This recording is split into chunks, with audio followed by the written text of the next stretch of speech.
जय हिंद बेटा। So exercise 3.2 question number 3 जिसके कि यहाँ पर 6 पार्ट्स गिवन है। तो फर्स्ट पार्ट है, पहले क्वेश्चन नंबर 3 पढ़ लेते हैं।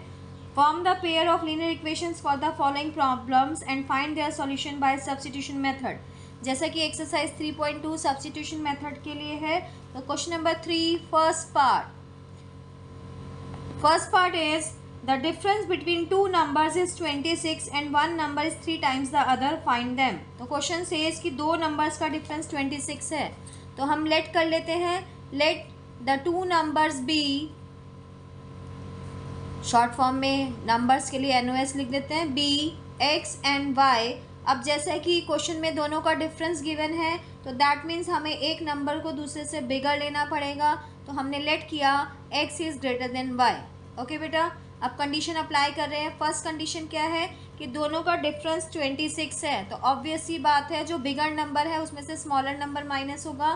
सो x minus Y is equals to 26। इसको इक्वेशन नंबर 1 मार्क कर देते हैं। और दूसरी कंडीशन क्या है कि one number is 3 times the other, एक नंबर दूसरे का 3 टाइम्स है। तो जो बिगर नंबर है that is 3 times the other, क्योंकि y हमने स्मॉलर नंबर लिया है और x हमने ग्रेटर नंबर लिया है, तो x is equals to 3y। ये इक्वेशन नंबर 2 बन गई। सो अभी क्या कर रहे हैं, आप देख रहे हैं कि x की वैल्यू ऑलरेडी 3y मिली हुई है, तो उसको हम इक्वेशन नंबर 1 में सब्स्टिट्यूट कर देते हैं। सो आप लिखेंगे substitute value of x from equation 2 in equation 1। ठीक है बेटा, तो इक्वेशन 1 में हम x की जगह ये जो 3y हमें वैल्यू मिली है x को सब्स्टिट्यूट कर रहे हैं, तो x की जगह लिख रहे हैं 3y minus Y is equals to 26। तो 3 में से y माइनस हुआ, that is 2y is equals to 26। तो यहाँ से y की वैल्यू मिल गई 26/2। 2 से 26 को कैंसिल किया तो y बेटा हमें मिला 13। अब क्या करेंगे, इस 13 को हम इक्वेशन नंबर 2 में पुट कर देते हैं। सो 2 में पुट करने से क्या होगा, हमें x की वैल्यू मिल जाएगी। तो substitute y is equals to 13 in equation 2। So second equation में रखने पर क्या होगा, x is equals to 3 into 13 that is 39। So x हमें 39 मिल गया, y हमें 13 मिला। सो यानी कि दोनों नंबर्स हमें मिल चुके हैं जिन नंबर्स के बारे में बात हो रही थी। So hence the two numbers are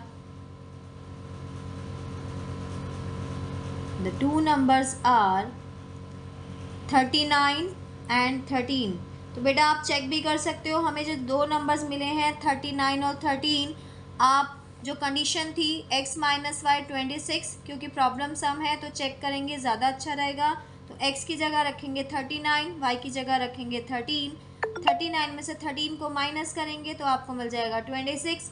अगर सेकेंड इक्वेशन में भी रखें, x की वैल्यू है 39, y की वैल्यू है 13। 13 इंटू 3 39 होता है। सो LHS RHS के इक्वल आ जाएगी, यानी our answer is correct. Second part is the larger of two supplementary angles exceed the smaller by 18 degree, find them। तो क्वेश्चन में दो सप्लीमेंट्री एंगल्स गिवन है, तो बेटा यहाँ पर एक इक्वेशन हिडन गिवन है। सप्लीमेंट्री मीन्स दो एंगल जिनका सम 180 डिग्री होता है, तो हम लेट कर लेते हैं, let the two angles be x and y। अब जैसे कि क्वेश्चन में गिवन है कि एक बिगर है और एक स्मॉलर है, तो हमें स्टार्टिंग में ये मेंशन करना पड़ेगा कि आप कौन से एंगल को बिगर ले रहे हैं। तो मैं x को y से बिगर ले लेती हूँ। अब कंडीशन क्या है, कंडीशन अप्लाई कर रहे हैं कि सबसे पहले तो दोनों सप्लीमेंट्री एंगल्स हैं, तो x plus Y is equals to 180 degree. तो ये इक्वेशन आपको खुद से लगानी है, क्योंकि क्वेश्चन में सप्लीमेंट्री वर्ड गिवन है, यानी वहीं से एक हिडन इक्वेशन गिवन है, हमारे पास हिडन इक्वेशन बनेगी। सो इक्वेशन नंबर 1 बन गई।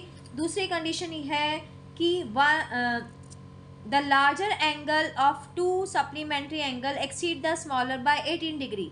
जो बिगर एंगल है, जो लार्जर एंगल है, वो स्मॉलर से 18 डिग्री एक्सीड कर रहा है, यानी 18 डिग्री ज़्यादा है।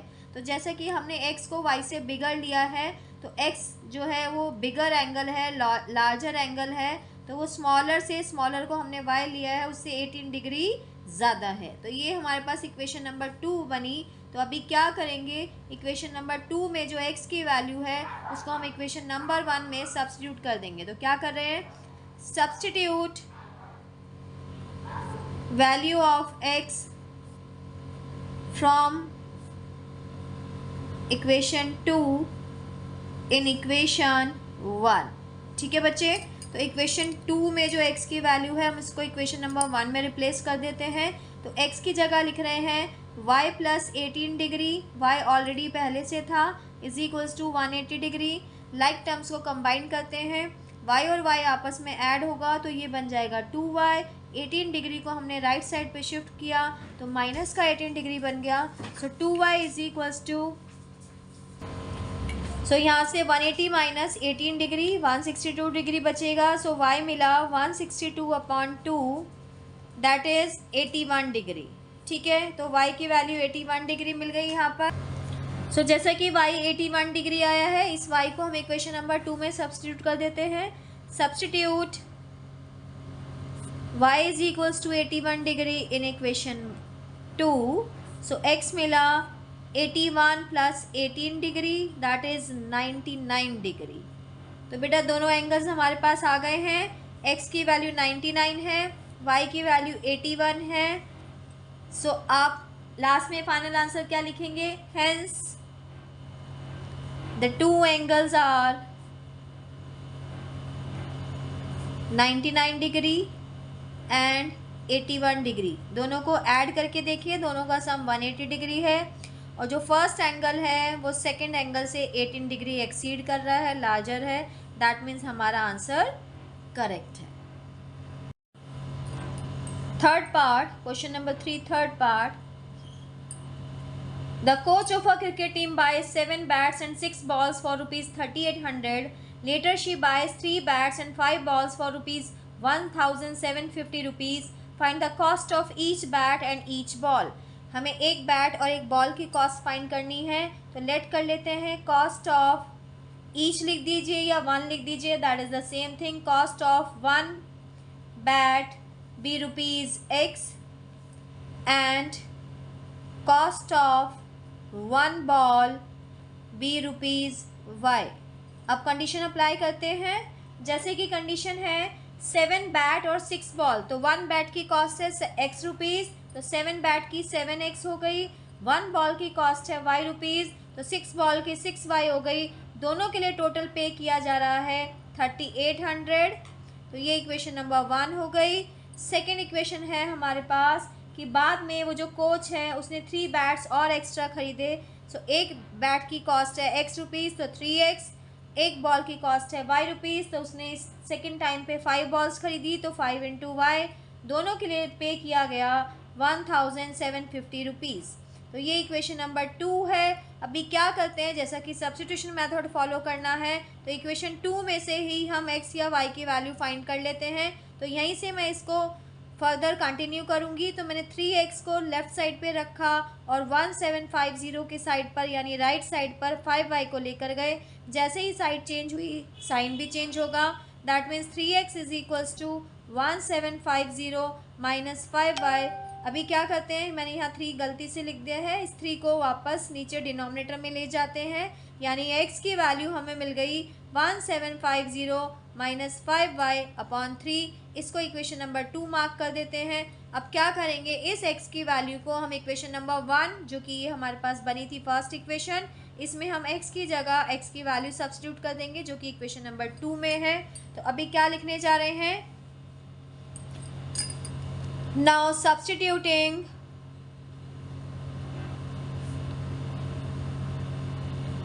Value of x from equation 2 in equation 1। तो फर्स्ट इक्वेशन में हम x की वैल्यू रिप्लेस करने जा रहे हैं यानी सब्स्टिट्यूट कर रहे हैं। सो 7 इंटू एक्स की वैल्यू है 1750 minus 5y/3 plus 6y is equals to 3800। जैसे कि हम देख रहे हैं 7 और 3 आपस में कैंसिल नहीं हो सकते, तो 7 से हम न्यूमरेटर की दोनों टर्म्स को मल्टीप्लाई करेंगे और 3 हमारा डिनोमिनेटर में ही रहेगा। तो 7 से हम 1750 को मल्टीप्लाई करेंगे सो 12,250 रुपीज़ 250 जो है नंबर आया। फिर 7 into 5 that is 35y upon 3 plus 6y is equals to 3800।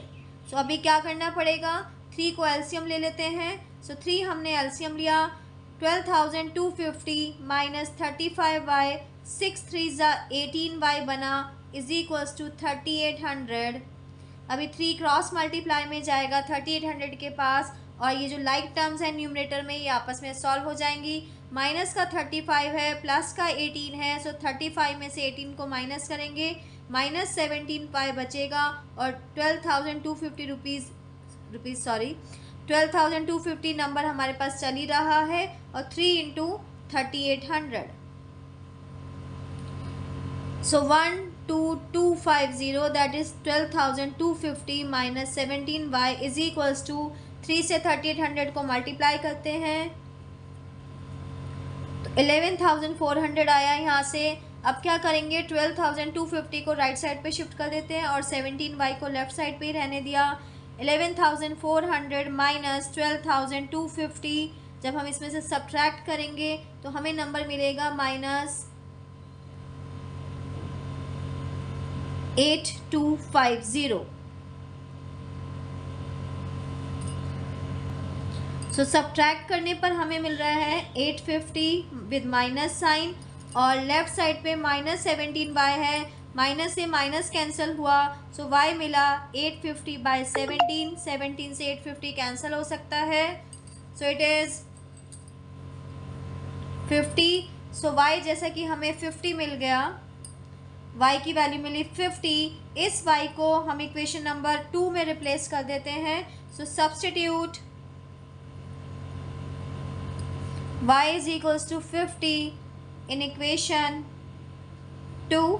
So x मिलेगा 1750 माइनस 5 इंटू वाई है, y की जगह 50 रख रहे हैं, upon 3। So 1750 minus 5 into 50 that is 250 by 3। तो 1750 में से जब हम 250 को सब्ट्रैक्ट करेंगे वी विल गेट 1500, 1500 बाई 3, तो 1500 3 से कैंसिल होके 500 बचा, यानी x हमारे पास आया 500। दैट मीन्स x हमने लेट किया था कॉस्ट ऑफ 1 बैट और y हमने लेट किया था कॉस्ट ऑफ 1 बॉल। सो हमें बैट और बॉल की कॉस्ट मिल गई है। सो हैंस फाइनल आंसर लिखेंगे, hence cost of each bat is ₹500, जैसे कि क्वेश्चन में ईच करके लिखा हुआ था, and cost of each ball is ₹50। Question number 3, fourth part. The taxi charges in a city consist of fixed charge together with the charges for the distance covered. For a distance of 10 km, the charge paid is ₹105, and for a journey of 15 km, the charge paid is ₹155. What are the fixed charges and charges per kilometer? How much does a person have to pay for traveling a distance of 25 km? तो अब जैसे कि question में given है कि कोई taxi अगर हम बुक करते हैं तो एक फिक्स्ड अमाउंट है और पर किलोमीटर का एक चार्ज है, तो हम लेट कर लेते हैं, let the fixed charge be ₹X and charge per kilometre be ₹Y। ठीक है, अब कंडीशन अप्लाई करते हैं। अभी जो फिक्स्ड अमाउंट है ये हर किसी को पे करना है, चाहे वो कितने भी किलोमीटर का डिस्टेंस कवर करे। तो फर्स्ट कोई पैसेंजर है, उसने जो 10 किलोमीटर का डिस्टेंस कवर किया है और पे किए 105, तो फिक्स चार्ज है ₹X जो कि पे करना ही करना है, और 1 किलोमीटर का है ₹Y, तो उस पर्सन ने 10 किलोमीटर का डिस्टेंस कवर किया, सो 10 इंटू वाई दोनों के लिए पे किया, यानी पूरा जो चार्ज पे किया गया है वो है ₹105। तो यहाँ से हमारी इक्वेशन नंबर 1 बन गई है। सेकंड इक्वेशन क्या है कि कोई पर्सन है वो 15 किलोमीटर का डिस्टेंस कवर कर रहा है, तो x अमाउंट जो कि फिक्स्ड है वो तो पे करना ही पड़ेगा। 1 किलोमीटर का है ₹Y, तो 15 किलोमीटर का 15 इंटू वाई हो गया, और यहाँ पर पैसेंजर को पे करना पड़ रहा है ₹155। तो जैसे कि हमारे पास दो इक्वेशंस बन चुकी हैं, तो हम क्या करते हैं यहाँ सेकेंड इक्वेशन में से, क्योंकि हमें सब्स्टिट्यूशन मेथड फॉलो करना है, आप चाहे फर्स्ट इक्वेशन या सेकेंड इक्वेशन दोनों में से किसी एक वेरिएबल की वैल्यू फाइंड करेंगे। तो यहाँ से मैं x की वैल्यू फाइंड कर लेती हूँ, that is 155 minus 15y।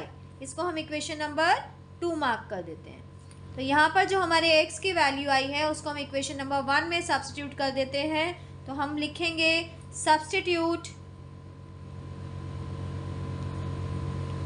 Value of x from equation 2 in equation 1। ठीक है बेटा, तो इक्वेशन 1 में हम x की जगह x की वैल्यू को सब्स्टिट्यूट करने जा रहे हैं। तो x जैसा कि 155 माइनस 15y है, तो इस x को रिप्लेस कर रहे हैं इससे। सो 155 माइनस 15y, 10y ऑलरेडी है, 10y is equals to 105। Like terms को कंबाइन करते हैं, माइनस का 15 है प्लस का 10 है, तो माइनस 5y रह जाएगा, और 155 को हमने राइट साइड पे शिफ्ट कर दिया, तो यहाँ से बचा माइनस का 50, माइनस 5y चल ही रहा है, माइनस से माइनस कैंसिल हुआ, सो y इज इक्वल्स टू 10 आ गया हमारे पास। इस y को हम इक्वेशन नंबर 2 में सब्स्टिट्यूट कर देते हैं। तो substitute y is equals to 10 in equation 2। First equation में रखेंगे तो बेटा आंसर उससे भी आएगा, लेकिन सेकेंड इक्वेशन में रखने पर डायरेक्टली आंसर आ जाएगा। So x is equals to 155 minus 15 into 10, तो 15 को जब हमने 10 से मल्टीप्लाई किया वी गेट 150, तो 155 माइनस 150, x मिल गया 5। तो x को हमने लेट किया था फिक्स चार्ज और y था हमारा चार्ज पर किलोमीटर। तो हमारे से जो क्वेश्चन में पूछा गया था कि फिक्स चार्ज बताइए और चार्ज पर किलोमीटर बताइए, सो वो हमारे पास आ चुका है। So hence fixed charge is rupees, क्योंकि चार्जेस हैं तो रुपीज़ में ही होगा, ₹5, and charge per kilometre is ₹10। अब क्वेश्चन में एक एडिशनल चीज़ और पूछी गई थी कि अगर कोई पर्सन 25 किलोमीटर डिस्टेंस कवर करता है तो कितना उसको चार्ज पे करना पड़ेगा। So if a person travels 25 kilometer, charges to be paid। सो जैसा कि हमें पता है एक फिक्स्ड अमाउंट जो कि हर किसी को देना ही देना है वो है ₹5, और 1 किलोमीटर का 10 रुपीज़ है, और वो पर्सन 25 किलोमीटर जो है ट्रैवल कर रहा है, तो 10 into 25, that means ₹5 plus 250, that is ₹255। तो वो पर्सन जो 25 किलोमीटर गया है उसको ₹255 पे करना है। Question number 3, fifth part. A fraction becomes 9/11 if 2 is added to both the numerator and the denominator. If 3 is added to both the numerator and denominator, it becomes 5/6. Find the fraction. Question है fraction के लिए। तो जैसे कि fraction में एक numerator होता है और एक डिनोमिनेटर होता है, तो हम लेट कर लेते हैं, let the numerator be, numerator के लिए शॉर्ट फॉर्म में हम NR लिखेंगे, let the numerator be x and the denominator के लिए DR लिख देंगे BY। सो देयरफॉर फ्रैक्शन क्या होगी, तो सबसे पहले फ्रैक्शन लिखनी है न्यूमरेटर में जैसा कि x है, डिनोमिनेटर में y है। अब हम कंडीशन अप्लाई करेंगे, दिस इज द फ्रैक्शन जो कि हमें आंसर मिलेगा। अब कंडीशन है कि अगर हम न्यूमरेटर फ्रैक्शन जो है वो 9/11 बन जाती है, तो 9/11 हमने स्टार्टिंग में ही राइट साइड पे लिख दिया।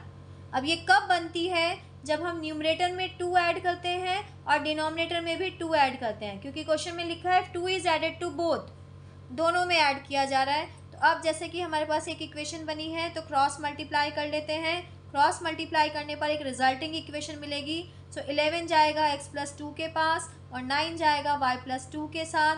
सो 11 इंटू एक्स, 11 2 ज़ा 22, राइट साइड पे 9 इंटू वाई, 9 2 ज़ा 18, 22 को हम राइट साइड पे शिफ्ट कर देते हैं, 9y प्लस 18 माइनस 22। तो हम क्या कर रहे हैं यहाँ पर, फर्स्ट इक्वेशन से ही x की वैल्यू फाइंड कर लेंगे और उसको सब्स्टिट्यूट कर देंगे जो हमारे पास सेकंड इक्वेशन बनेगी। So 11x is equals to 9y, like terms को कंबाइन करेंगे, प्लस 18 है माइनस 22 है, माइनस का 4 बचेगा, यानी x मिला 9y माइनस 4 अपॉन 11। तो इसको इक्वेशन नंबर 1 मार्क कर देते हैं।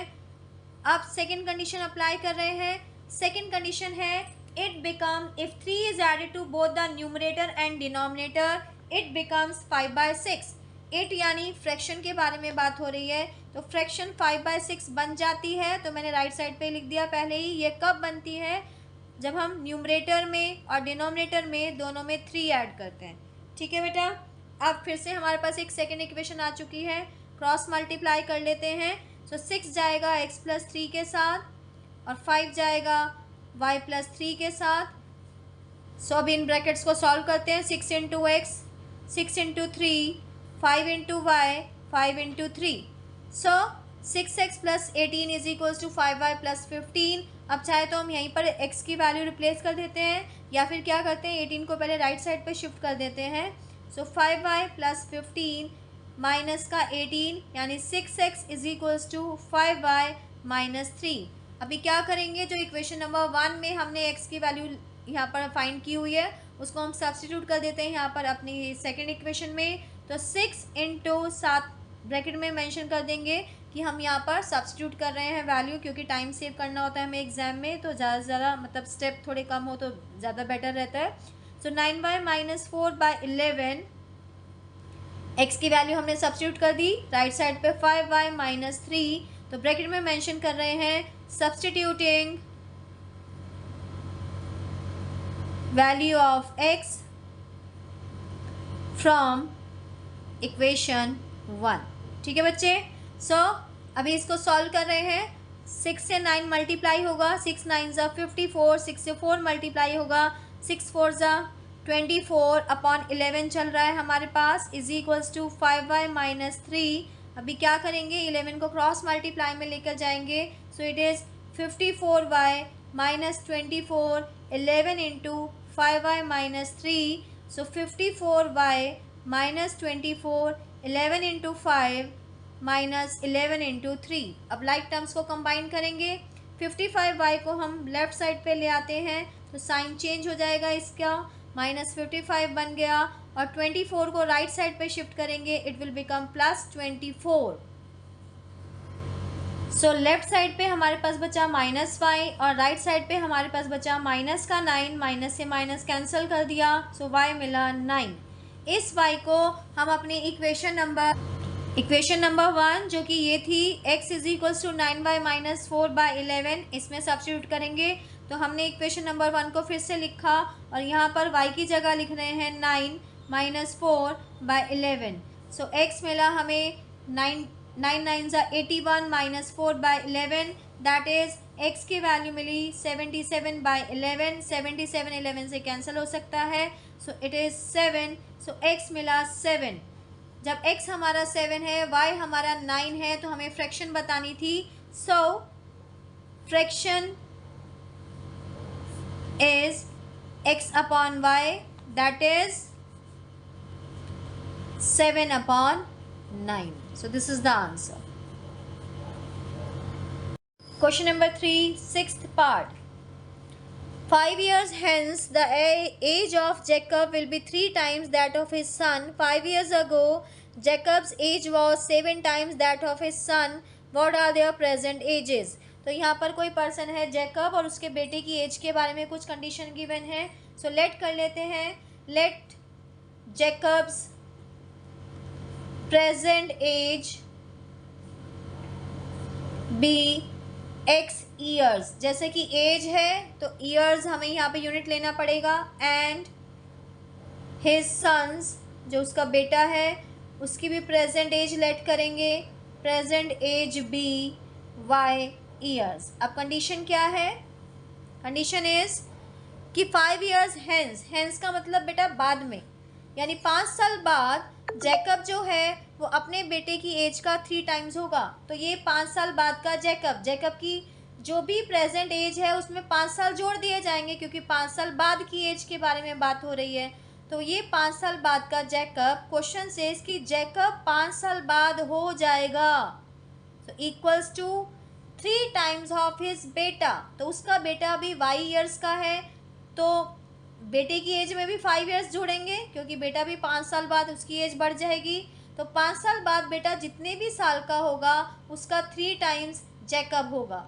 सो फर्स्ट इक्वेशन बनी 5 years hence the Jacob will be 3 times of his son. तो यहाँ से फर्स्ट इक्वेशन बन गई है, यहीं से हम x की वैल्यू फाइंड कर लेते हैं। सो 3 इंटू वाई, 3 5 ज़ा 15, 5 को हम राइट साइड पे शिफ्ट कर देते हैं।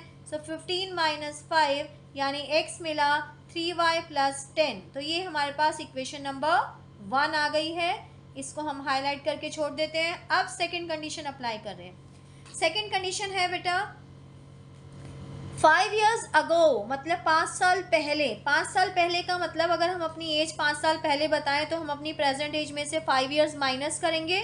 उसी तरह से जैकब अगर अभी x ईयर्स का है तो 5 साल पहले यानी x माइनस 5 हो गया, और उसका बेटा जो है उसकी एज में से भी 5 years हमने माइनस किए।